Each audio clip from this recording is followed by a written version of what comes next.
Good day everyone, my name is Carmela Shane Reyes from BSHM 32 and we are the Group 1 and today we are going to tackle the lesson, The Law on Common Carrier and the Air Passenger Bill of Rights. So this lesson is going to be an overview of the law on the common carriers and the right passenger or the Passenger Bill of Rights as implemented in the year 2012. And sana with this with this lesson we can utilize this as a personal awareness whenever we are going to board or we're going to ride a moving vehicles, either publicly or privately. So these are the topics that we are going to discuss with this PPT. So first is the basic concept of courier in general. Ano nga ba ang courier? What is carrier? A courier is a person or a corporation who undertakes to transport goods or person from one place to another. So as it said, ang courier is a person or a corporation or association na nagtatransport ng mga tao, ng mga goods from one place to another, gratuitously or for hire.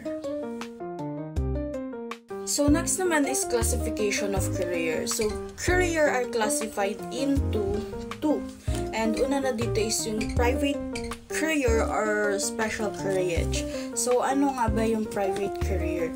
So private courier is one which without holding himself or itself out to the public as ready to act for all who may desire his or its services. So ang private courier or special couriage ay hindi siya open for the public.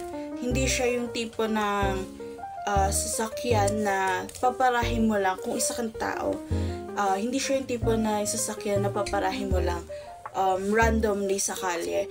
But private courier is still used to transport goods or person from one place to another, either gratuitously or for hire. So private courier is it also has a special agreement in particular instances only. So as I said kanina, pwede siyang for hire or gratuitously. So pwede siyang may bayad or pwede rin siyang voluntarily. For example, merong pick up si Richmond and Evan wants to borrow it. So pumunta siya kay Richmond, sabi niya, Richmond, pwede ko ba hiramin yung pick up mo? Kasi uuwi na si ate galing Dubai. Meron siyang mga dalang Dubai chocolate. Gasan ko na lang full tank yung pick up mo pag binalik ko. Sabi naman ni Richmond, sige bro, basta bigyan mo rin ako ng Dubai chocolate. So, yun. Example yun ng private courier or ng special couriage. They had an agreement as well, verbal agreement na pag binalik ni Evan yung pick up ni Richmond, ipo-full tank niya yung pick up. And it is a private courier or special couriage kasi yung service na binibigay ni Richmond or yung pagpapahiram niya ng kotse is hindi siya for public. It's for the pickup itself is a private vehicle which is owned by him na hinihiram ni Evan. So another example of a private courier or special couriage is yung mga manufacturers truck. So like yung mga delivery trucks ng mga Gardenia, yung mga ganon. So isa siyang example no, ng private courier.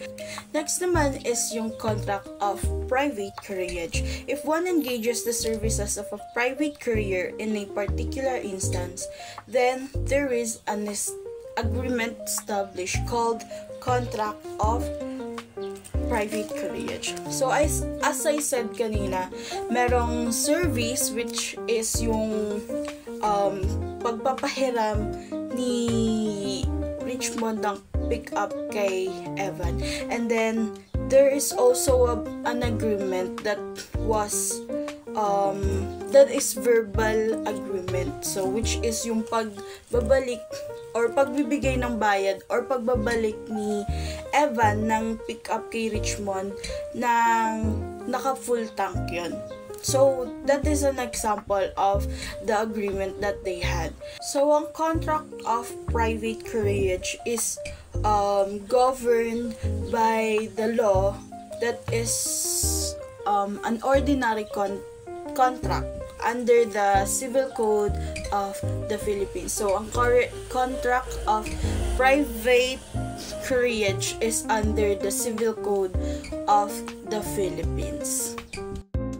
So next naman is ang common carrier or ang public carrier. So Article 1732 of the Civil Code of the Philippines states that common carriers are persons, corporation, firms, or association engaged in the business of carrying and transporting a passenger or goods or both. So it is for compensation and is offering their services to the public. So unlike sa private carrier, ang common carrier is yung service niya is for the public. So dito napapasok yung mga sasakyan na pinapara natin sa kalsada. So doon na papasok yung mga common carrier. So ang common carrier, no, hindi siya for gratuitously katulad ng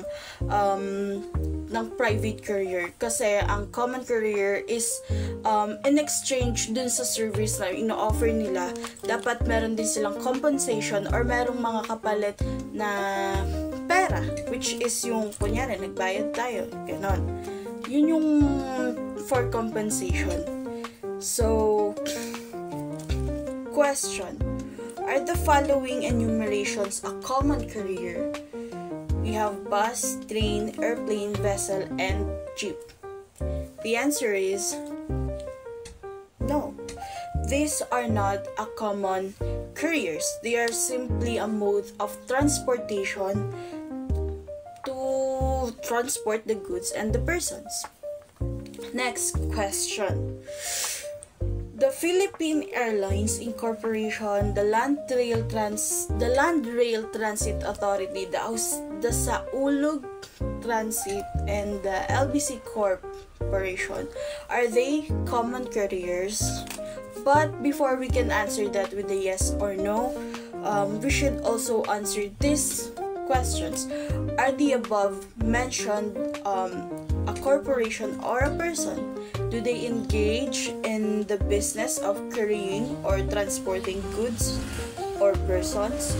Do they offer the services to the public, and is it for compensation?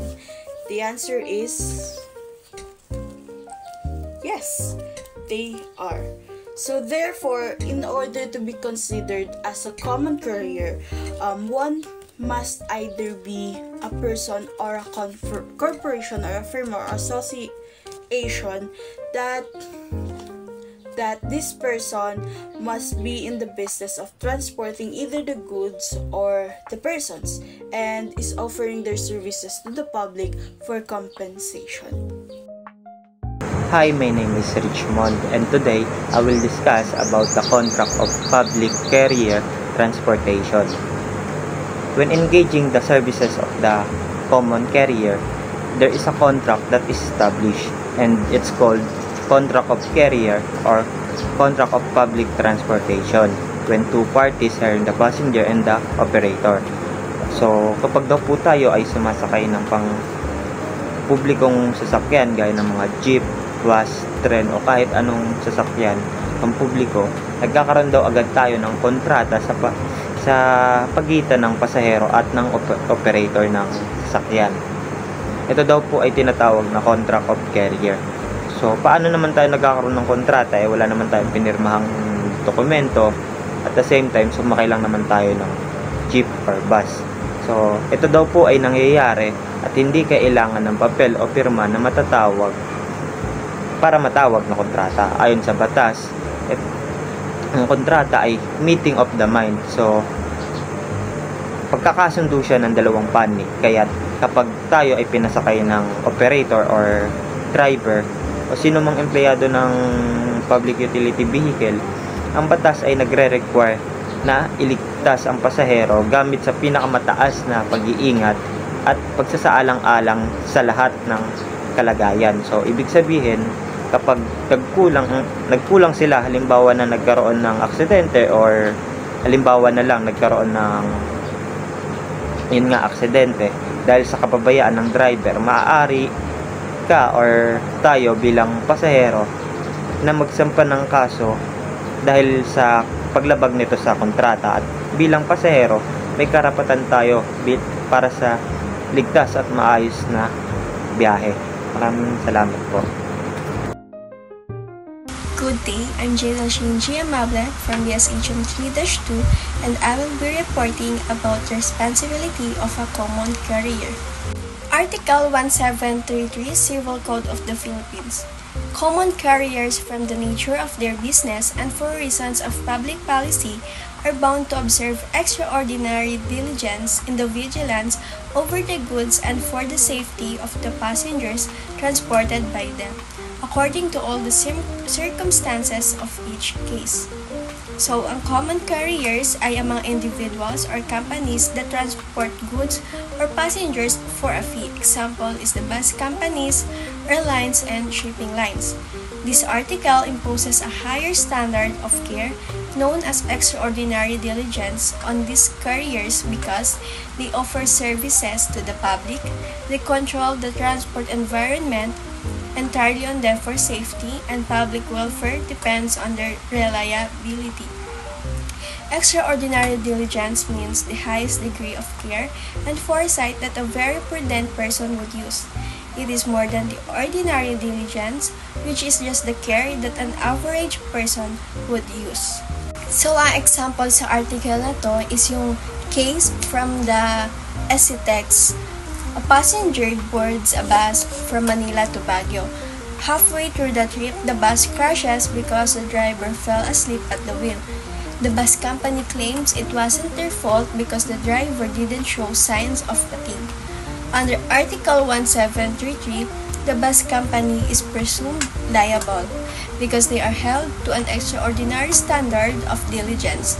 The company must prove that they did everything humanly possible to ensure the safety of the passengers, such as ensuring the driver was well rested, trained, and supervised. If they cannot prove that they exercised extraordinary diligence, they are liable for damages to the injured passengers. Article 1755. Common carrier is bound to carry the passengers safely as far as human care and foresight can provide, using the utmost diligence of very cautious persons with a due regard for all the circumstances.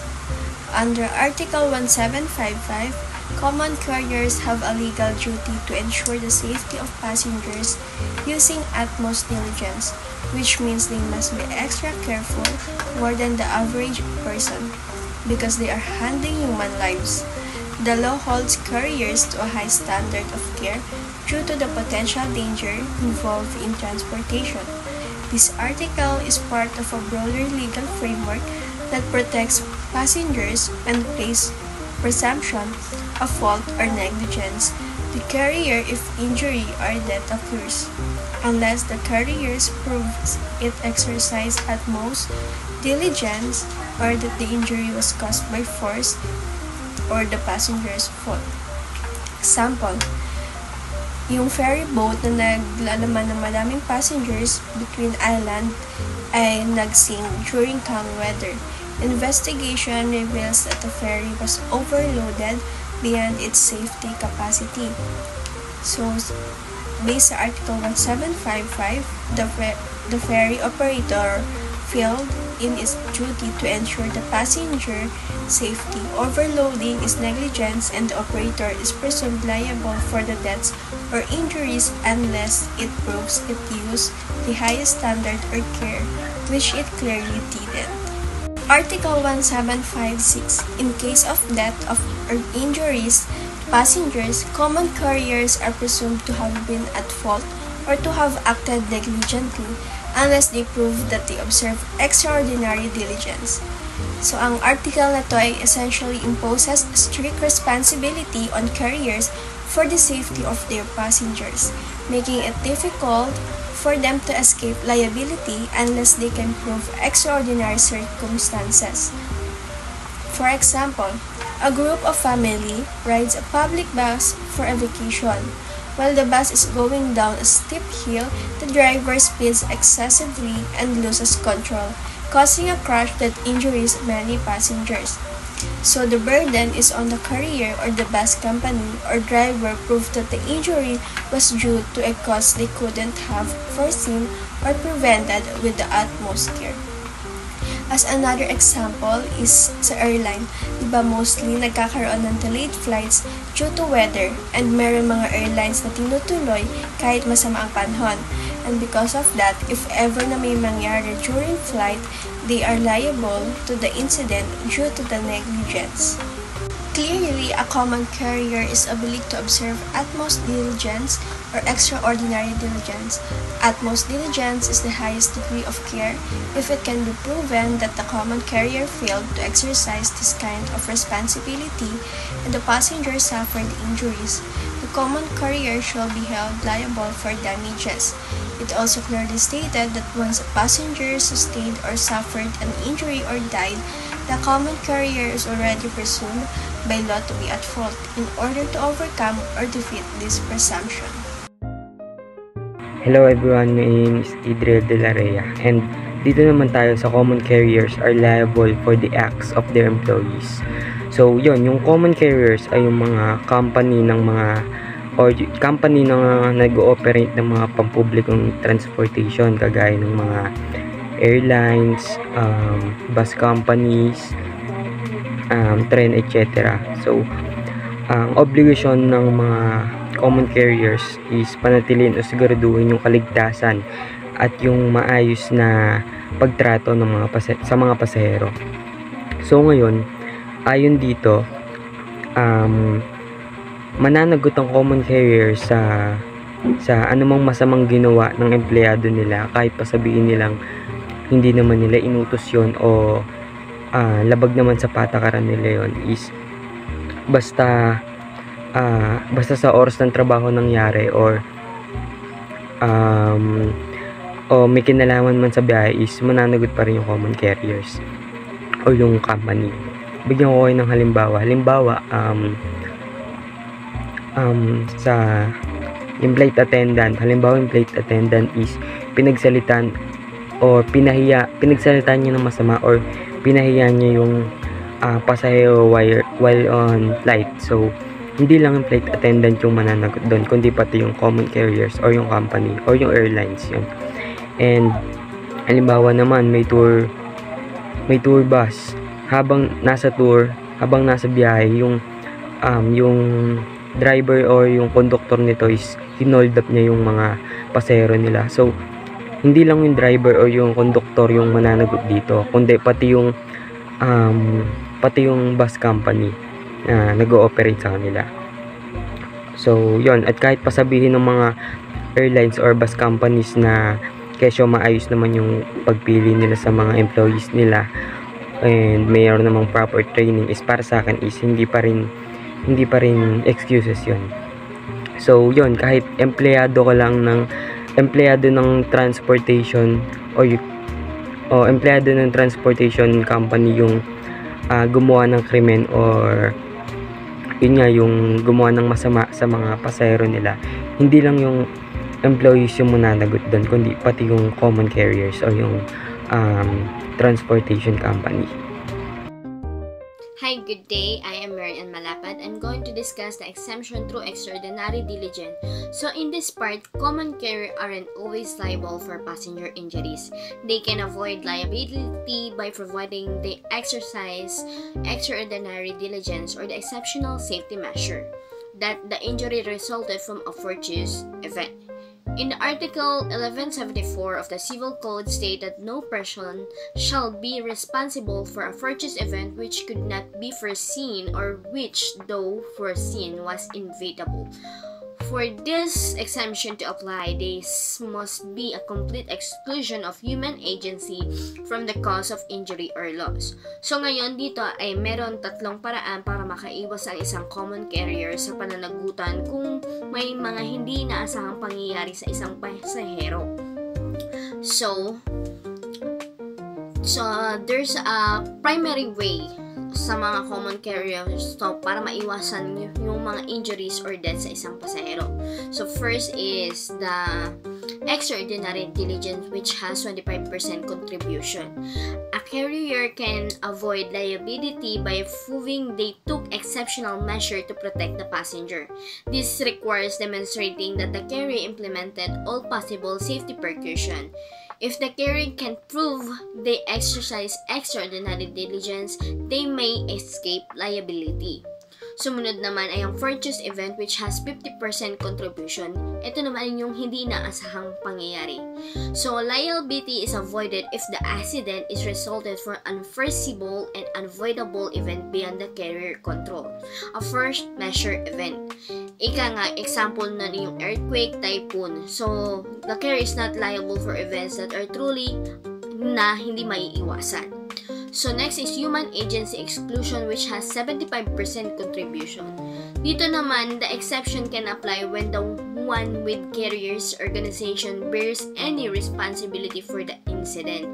The accident is purely accidental and due to the fortuitous event or sa hindi inaasahang pangyayari nga. Overall, successfully providing any of this kind of exemption requires strong demonstration that the carrier action did not contribute to the passenger injury or death. The burden of proof rests heavily on the common. Next naman na i-discuss ko ay ang liability exemption for good transportation.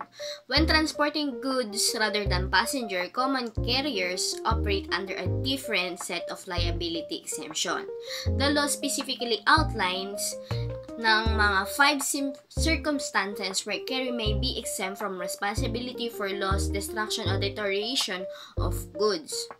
So, when common carriers like trucking companies or shipping lines transport goods, the rules is about when they are responsible for damage or loss are different than when they transport people. So, first, circumstances is natural disaster, loss or damage caused by events like flood, storm, earthquake, lightning, or other natural calamities. The carrier is not responsible if the damage is directly attributable to these uncontrollable forces. Next naman, ang pangalawa ay ang act of war. Damage caused by public enemies during international or civil war situation. These include damage resulting from direct conflict or related disruption. Sumunod naman na circumstances ay ang shipper responsibility. Dito naman, resulting from loss from act or omission by the shipper or owner of the good if the shipper improperly packed or prepared the goods leading to damage. The carrier is also not liable. So, pang-apat naman ay ang good characteristic.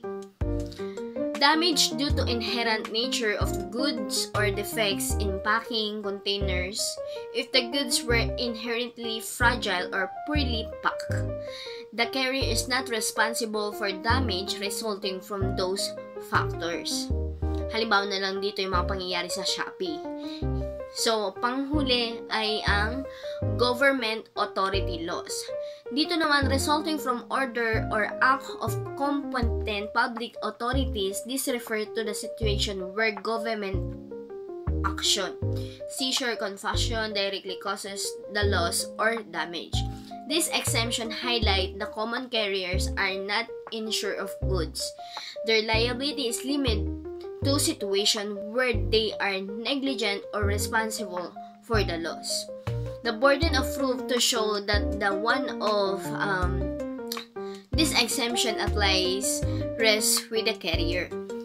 So, sa kabuuan, ang kanilang pananagutan ay limitado lamang sa mga pagkakataon kung saan sila ay may pagkukulang o pananagutan sa pagkawala o pinsala ng mga produkto. Mahalaga rin na tandaan na ang pasanin ng isang patunay upang ipakita na isang mga exemption ay naaangkop ay nasa kamay ng carrier. Sa ganitong paraan, mapapangalagaan nila ang kanilang interes at may iwasan ng hindi makataroon ng pananagutan sa mga sitwasyong hindi nila kontrolado. So next is the Air Passenger Bill of Rights of the Philippines. Yung Air Passenger Bill of Rights ay isang administrative order or kautusan na ginawa para ipagtanggol yung mga karapatan ng mga pasahero ng eroplano. Ipinatupad ito noong December 10, 2012 sa pamamagitan ng Joint Administrative Order Number 1 na pinirmahan ng Department of Transportation and Communication or yung DOTC and Department of Trade and Industry or yung DTI. So ano nga ba ang layunin ng order na ito? So yung goal lang naman nito is para protektahan yung mga pasahero laban sa mga hindi makatarungan at mapanlinlang ng mga pagbebenta sa mga airline companies. Halimbawa dyan yung mga panggogoyo sa presyo, mga fake advertisement, yung mga panlilinlang, yung mga basta kung ano man yung mga panloloko sa pagbebenta ng mga tickets, mga ganun, services, mga ganun. So sa madaling salita, ini-aim lang nito na siguraduhin na malinaw at maayos yung pagtrato sa mga pasahero mula sa pagbili pa lang ng mga tickets hanggang sa mismong biyahe na, hanggang sa makababa na. And so yun, if ever man na sumakay kayo ng eroplano, so tas kapag mayroon kayong experience sa mga ganong klaseng conflicts gaya ng sinabi ko is alam nyo na may karapatan kayo may karapatan kayong ipaglaban, may karapatan talaga kayo para sa mga hinunain nyo kasi dahil nga dito sa order na ito. So yun. Good morning, sir. I'm Lindsay M. Comigas and I'm here to discuss the 3 main rights of the passenger o yung pangunahing karapatan natin bilang pasahero kapag tayo ay bumibiyahe gamit ang eroplano. So yung number 1 is the right to be provided with accurate information before purchase. So dito is karapatan na makakuha tayo ng tamang information bago tayo bumili ng ticket. And bilang pasahero, may karapatan tayong malaman ang lahat ng detail bago tayo bumili ng ticket. And dapat klaro and kompleto yung mga infos gaya ng check-in time or deadline and also refund at rebooking policy. And kung ano yung mga pwedeng mangyari kung halimbawa may madelay or maka-cancel ng flight. So halimbawa nito is bumili ka ng ticket pabuhol. So wala kang idea na dapat 1 hour before pa lang nasa check-in counter ka na. Then pagdating mo doon, hindi ka na pinasakay, diba? So kung hindi ito na-explain ng maayos sa iyo ng airline nung bumili ka, may karapatan kang magreklamo kasi dapat before ka bumili ng ticket, malinaw lahat ng terms bago ka bumili o magbayad. And then number 2 is the right to receive full value of the service purchase. So karapatan na makakuha tayo ng kabuuang service na binayaran natin. So kapag nagbayad ka ng ticket, may karapatan ka makuha lahat ng kasama sa binili mo. Hindi lang basta makasakay ka or kasama na din dito yung bagahe or iba pang service gaya ng pagkain, seat selection or assistance kung kailangan. And kapag may problema na galing airline tulad ng mechanical issue o delay, kasalanan na nila. Dapat kasi may action agad sila gaya ng refund, rebooking or amenities. So halimbawa is ikaw may flight ka pa Palawan pero na-delay ka ng 6 hours dahil sa problema ng airline. So dapat silang magbigay ng pagkain, hotel, or ibang flight kasi nagbayad ka na eh. And obligasyon ng airline na may hatid ka ng ligtas and maayos. So yung number 3 is the right to compensation. So dito karapatan ng isang tao na makatanggap ng kabayaran o sinasabi natin na danyos bilang kapalit sa anumang mangyayaring aberya tulad ng canceled or delayed flight. So halimbawa nawawala or na silang bagahe or yung mas grabe pa doon, halimbawa na lang is may mamatay or may ma-injury sa flight. So may karapatan tayong tumanggap ng compensation or assistance. Halimbawa is pagdating mo sa Japan, nawala yung check-in luggage mo, then dito responsibility ng airline na hanapin yun o bayaran siya based sa value na gamit or nawala. Hi everyone, my name is Justin Jade Grepo and I will discuss about compensation for delayed, lost, and damaged baggage. Simulan na natin. Compensation for delayed, lost, and damaged baggage. In case a check-in baggage has been uploaded for operational safety or security reasons, the following rules shall apply. 1. The air carrier shall inform the passenger at the soonest practicable time in such manner that the passenger will readily know of the uploading. Ibig sabihin nito, dapat i-inform agad ng airline ang passenger kung hindi na isama sa flight ang baggage niya. Kailangan din gawin ito para sa paraang mabilis at malinaw para alam kaagad ng pasahero na upload ang gamit niya. Number 2 is the air carrier should make the appropriate report and give the passenger a copy thereof even if it had already announced that the baggage would be on the next flight. Sinasabi dito na kahit sinabi na ng airline na isusunod na lang sa next flight yung baggage na naiwan, kailangan pa rin nilang gumawa ng written report tungkol sa nangyari. Dapat bigyan rin nila ng kopya ang passenger para na rin may proof yung passenger. Next is the air carrier shall carry the uploaded baggage in the next flight with the available space and deliver the same to the passenger either personally or his or her residence. Sinasabi dito na kapag may space na nasusunod na flight, kailangan ng isakay doon yung naiwan na baggage. Pagdating dito, dapat din i-deliver ito ng airline sa passenger. Pwedeng personal nilang ibigay o dali na lang sa bahay ng passenger. For every 24 hours of delay in such delivery, the air carrier shall tender an amount of 2,000 pesos to the passenger as compensation for inconvenience. Sinasabi dito na kapag na-delay ng 24 hours ang pag-deliver ng bagahe, kailangan magbigay ng 2,000 pesos ang airline sa passenger bilang bayad o compensation sa abala. Next is the 24-hour period referred herein shall commence 1 hour from the arrival of the flight of the passenger carrying such baggage. Sinasabi dito, yung pagbilang ng 24 hours magsisimula 1 oras pagkatapos dumating yung flight ng passenger kung saan dapat kasama niya yung baggage.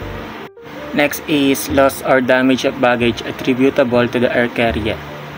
Should such baggage, whether carried on the same or later flight, be lost or suffer any damage attributable to the air carrier, passenger shall be compensated in the following manner.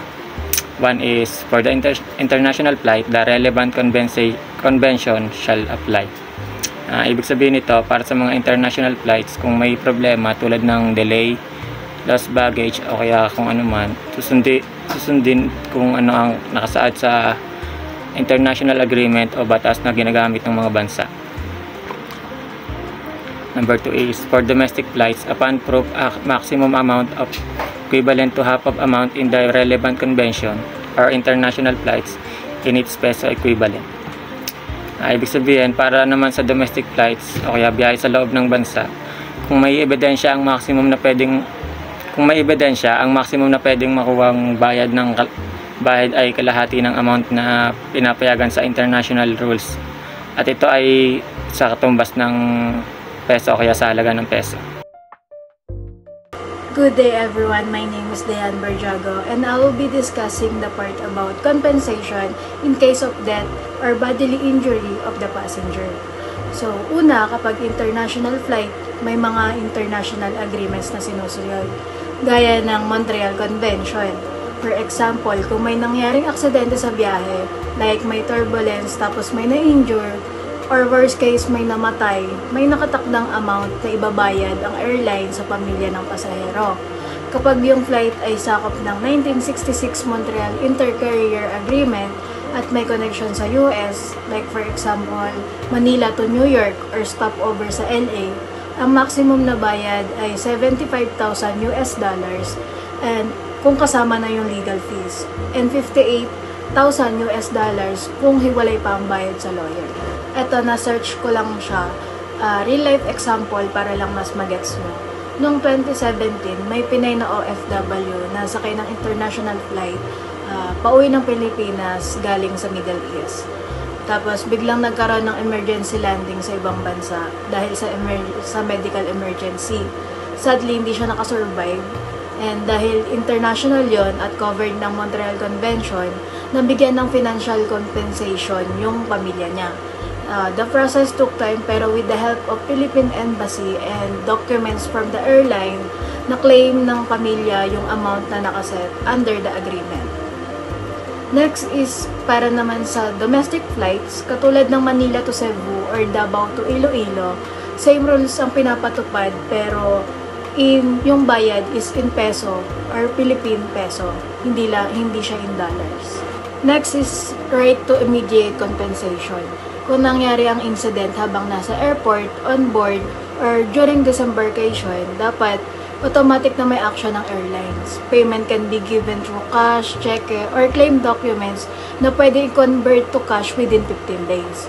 So, example ulit, a few years ago, may pasaherong babae sa NAIA na nadulas sa boarding stairs dahil basa. Nagkaroon siya ng injury, tapos kinailangan din siyang dalhin sa ospital. The airport reportedly offered to cover hospital bills and nagbigay ng cash assistance the same day. So, ang takeaway dito is hindi lang to about apology, dapat may actual, immediate financial support and kapag may nasaktan o namatay habang nasa flight or dahil sa flight operations. Kaya bilang pasahero, importante, mahalaga na alamin natin ang air passenger rights natin. And that would be all for our discussion about the law on the Common Carrier and the Air Passenger Bill of Rights.